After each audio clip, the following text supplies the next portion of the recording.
না রাখা কিছু কথা, সময়েরই ঝরা পাতা দিয়ে যায় শুধু ব্যথা এ বুকে।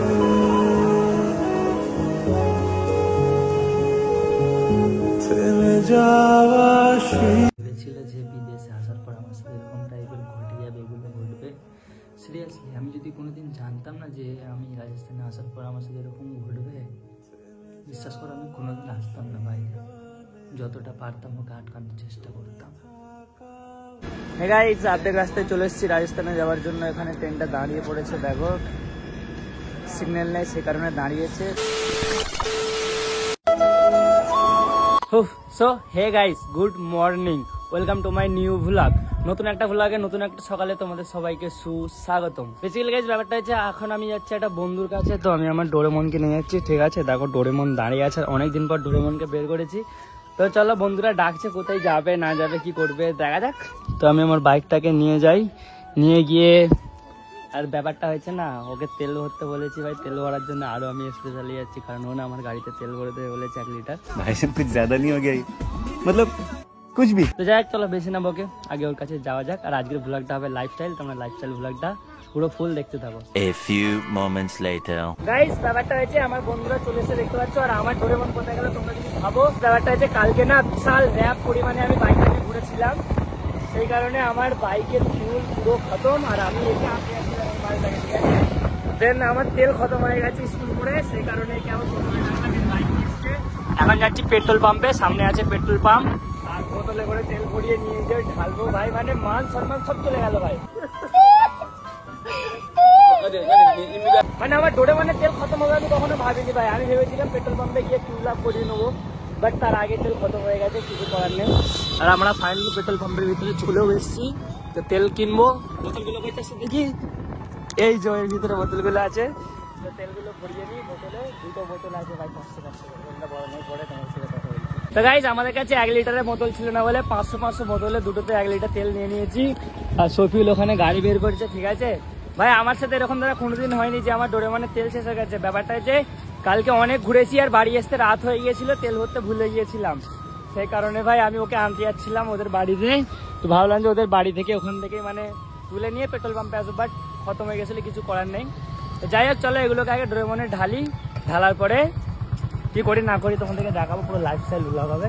তো গাইস দেখো আমার ডোরেমন ভাই এখানে একা একা দাঁড়িয়েছিল, ঠিক আছে। তো আমরা এখানে ফিউলটাকে আপ করাবো। সফিউল ঢাল। আমি তুই ঢালবি, আমি ঢালতে পারবো নি। এক টোপা যদি পরে মুন্ডু কিন্তু ফাটাবো, হ্যাঁ। তো একে ঢালতে দিয়েছি, কারণ আমি ঢাললে ভাই বারবার না পড়ে যায়, ঠিক আছে। মানে আমার গাড়িতে তো কোনোদিন ঢালতে হয়নি, লোকের গাড়িতে যখন ঢালি পড়ে যায়। দেখা দেখছি কিরকম ভাবে ঢালে, পড়লে কি হবে জানিস তো, পাক্কা মার। বাহ কি ট্যালেন্ট, বাস তেল পড়েছে পড়েছে। প্লিজ আমাকে ক্ষমা করে দাও প্লিজ। তো গাইস ওখানে তেল ঢালা হয়ে গেছে, ঠিক আছে। ঢালার পরে আমরা এখন চা খাচ্ছি, ওখানে সব ভাইরা তো চা খাচ্ছে। তো চা খেয়ে দেন আমরা যাবো আগের দিকে। আর তোমার সাথে কিছু কথা শেয়ার করার আছে, আমার লাইফের সাথে ঘটে যাওয়া কিছু কথা, তো সেই কথাটা শেয়ার করবো, তোমার ভিডিওটা দেখো বুঝতে পেরে যাবে। তো এখানে আমার লাইফের সাথে ঘটে যাওয়া আমি তোমাদেরকে এটাই জানাতে চাইছিলাম সেই টাইমটাতে, যে আমি বিদেশে চলে যাচ্ছি রাজস্থানে, ঠিক আছে। তো এটাই আমি বলার ছিল, বাট আমি কোনোদিন স্বপ্নেও ভাবিনি যে আমি বিদেশে আসার পরে ভিডিওটা এডিটিং করব, আমার লাইফে সত্যি সত্যি এত বড় দুর্ঘটনা ঘটে যাবে, ঠিক আছে। আমি এখন ভিডিওটা এডিটিং করছিলাম, ভাবলাম তোমাদেরকে এইটুকু মেসেজটা দিই যে আমার লাইফে সত্যি করে এত বড় জিনিস ঘটে গেছে। কখনো ভেবেছিলাম না যে আমার সাথে এরকমটা হবে। ভিডিওটা যখন করছিলাম কত হাসি খুশি ছিলাম, দেখতে পাচ্ছ তো। এগুলো আর কি আমি যখন দিয়েছিলাম তখনকার শ্যুট, বুঝতে পারছো, অনেক হ্যাপি ছিলাম তখন।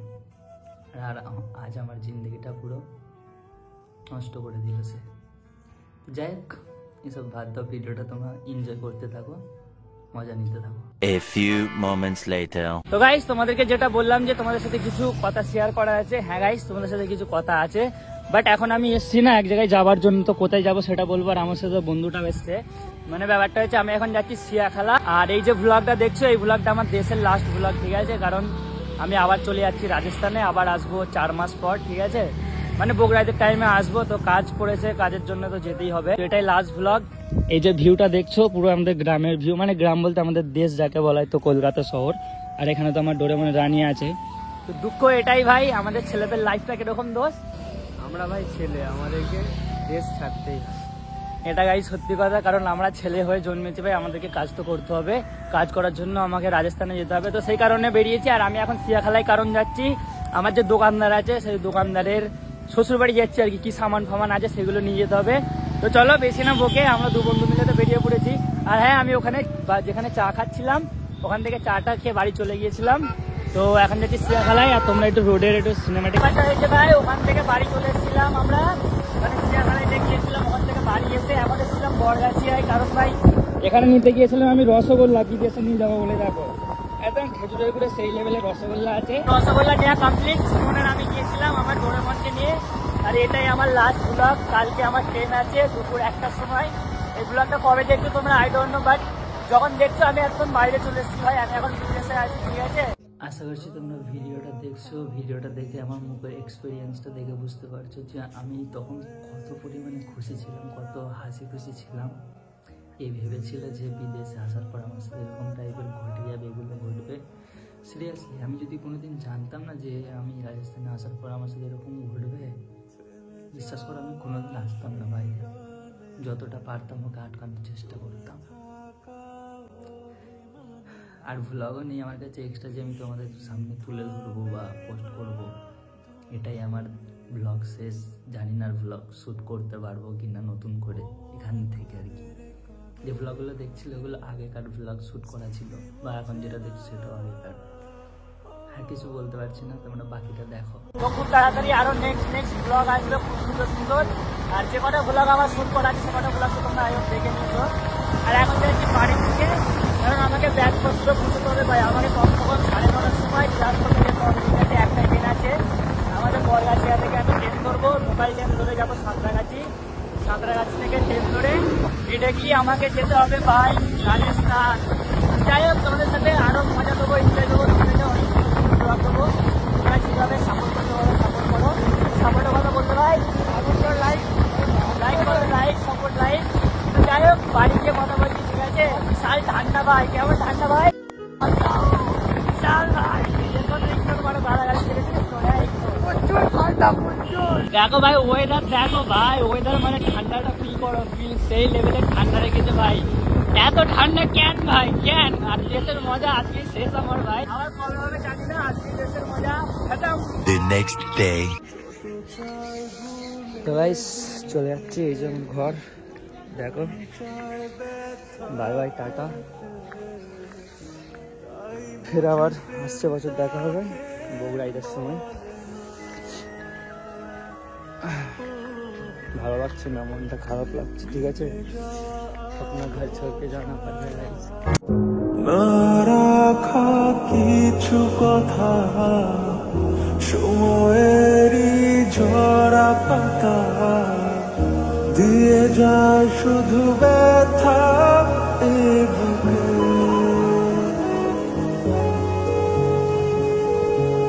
থেমে যাওয়া সেই পুরনো স্মৃতি ভুলে এগিয়ে যেতে চাই।